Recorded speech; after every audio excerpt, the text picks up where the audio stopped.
ಸಖತ್ ಖಾರ ಬಣ್ಣ ಮತ್ತು ರುಚಿ ಆಚಿ ಚಿಲ್ಲಿ ಪೌಡರ್. ಮೋಸ ಹೋಗೋರು ಇರೋವರೆಗೂ ಮೋಸ ಮಾಡೋರು ಇದ್ದೇ ಇರ್ತಾರೆ ಅನ್ನೋದಕ್ಕೆ ಬೆಂಗಳೂರಿನಲ್ಲಿ ನಡೆದಿರುವಂತಹ ಈ ಪ್ರಕರಣವೇ ಒಂದು ಬೆಸ್ಟ್ ಎಕ್ಸಾಂಪಲ್. ಈ ಸೈಬರ್ ವಂಚಕರ ಕೈಗೆ ಸಿಕ್ಕಂತಹ ಮಹಿಳಾ ಉದ್ಯೋಗಿಯೊಬ್ಬರು ಕಳೆದುಕೊಂಡಂತಹ ಅಮೌಂಟ್ ಎಷ್ಟು ಗೊತ್ತಾ? ಬರೋಬ್ಬರಿ 32 ಕೋಟಿ ರೂಪಾಯಿ. ಅದು ಹೇಗೆ ಕಳ್ಕೊಂಡ್ರು ಅಂದ್ರ ಇಲ್ಲಿದೆ ನೋಡಿ ಡೀಟೇಲ್ಸ್. ಡಿಜಿಟಲ್ ಅರೆಸ್ಟ್ ಹೆಸರಲ್ಲಿ ಟೆಕ್ಕಿಯಿಂದ 31 ಕೋಟಿ ವಂಚನೆ, 180 ಅಕೌಂಟ್ಗಳಿಂದ ಬೆದರಿಸಿ ಹಣ ಹಾಕಿಸಿಕೊಂಡ ವಂಚಕರು. ಮೋಸ ಹೋಗುವವರು ಎಲ್ಲಿವರೆಗೂ ಇರ್ತಾರೋ ಮೋಸ ಮಾಡುವವರು ಇರ್ತಾರೆ ಅನ್ನೋ ಗಾದೆ ಮಹಿಳಾ ಟೆಕ್ಕಿಗೆ ಪಕ್ಕಾ ಹೋಲಿಕೆಯಾಗುತ್ತೆ. ಡಿಜಿಟಲ್ ಅರೆಸ್ಟ್ ಅನ್ನೋ ಭೂತದ ಬಗ್ಗೆ ಸರ್ಕಾರಗಳು, ಪೊಲೀಸರು ಜಾಹೀರಾತು ನೀಡುವುದರ ಮೂಲಕ ಜನರನ್ನ ಎಚ್ಚರಿಸುವ, ಡಿಜಿಟಲ್ ಅರೆಸ್ಟ್ ಬಗ್ಗೆ ಅರಿವು ಮೂಡಿಸುವ ಕೆಲಸ ನಿರಂತರವಾಗಿ ಮಾಡ್ತಾ ಇದ್ರು. ಡಿಜಿಟಲ್ ಅರೆಸ್ಟ್ ಬಗ್ಗೆ ಅರಿವು ಇರದವರಿಗೆ ಅರಿವು ಮೂಡಿಸುವಷ್ಟು ಬುದ್ಧಿವಂತ ಮಹಿಳೆ ಬಹುಕೋಟಿ ಹಣ ಕಳ್ಕೊಂಡು ಬರಿದಾದ ಬಳಿಕ ಪೊಲೀಸರಿಗೆ ದೂರು ಕೊಟ್ಟಿದ್ದಾರೆ. ಐಟಿ ಉದ್ಯೋಗಿ ಉಮಾರಾಣಿ ಬೆಂಗಳೂರಿನ ಇಂದಿರಾನಗರ ನಿವಾಸಿಯಾಗಿದ್ದಾರೆ. 2024ರ ಸೆಪ್ಟೆಂಬರ್ 15ರಂದು ಕರೆ ಮಾಡಿದ್ದ ಅನಾಮಿಕ ವ್ಯಕ್ತಿ ತಾನು DHL ಕೊರಿಯರ್ ಸರ್ವಿಸ್ನಿಂದ ಕರೆ ಮಾಡಿದ್ದಾಗಿ ಪರಿಚಯ ಮಾಡಿಕೊಂಡಿದ್ದ. ಮುಂಬೈನ ಅಂಧೇರಿಯ DHL ಕೇಂದ್ರದಿಂದ ನಿಮ್ಮ ಹೆಸರಿಗೆ ಪಾರ್ಸಲ್ ಬಂದಿರುತ್ತೆ. ಅದರಲ್ಲಿ 3 ಕ್ರೆಡಿಟ್ ಕಾರ್ಡ್, 4 ಪಾಸ್ಪೋರ್ಟ್ ಮತ್ತು MDMA ಡ್ರಗ್ಸ್ ಇದೆ ಎಂದಿದ್ದ ಆಸಾಮಿಗಳು. ಬೆಂಗಳೂರಿನಲ್ಲಿ ವಾಸ ಮಾಡ್ತಿರುವ ಕಾರಣ ತನಗೂ ಪಾರ್ಸಲ್ಗೂ ಸಂಬಂಧವಿಲ್ಲ ಅಂದಿದ್ದ ಸಂತ್ರಸ್ತೆ.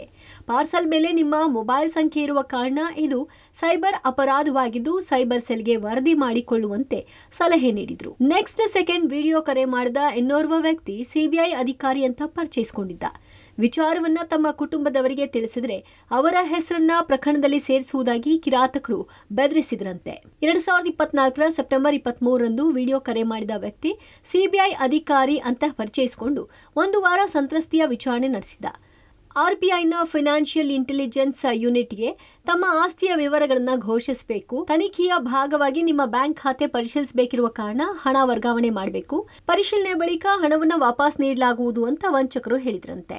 ಆತನ ಮಾತು ನಂಬಿ ಸಂತ್ರಸ್ತೆ ತಮ್ಮ ನಿಶ್ಚಿತ ಠೇವಣಿ ಮತ್ತು ಉಳಿತಾಯ ಖಾತೆಯಲ್ಲಿದ್ದ ಹಣವನ್ನು ವಂಚಕರು ನೀಡಿದ ಬ್ಯಾಂಕ್ ಖಾತೆಗಳಿಗೆ ವರ್ಗಾಯಿಸಿದ್ರು.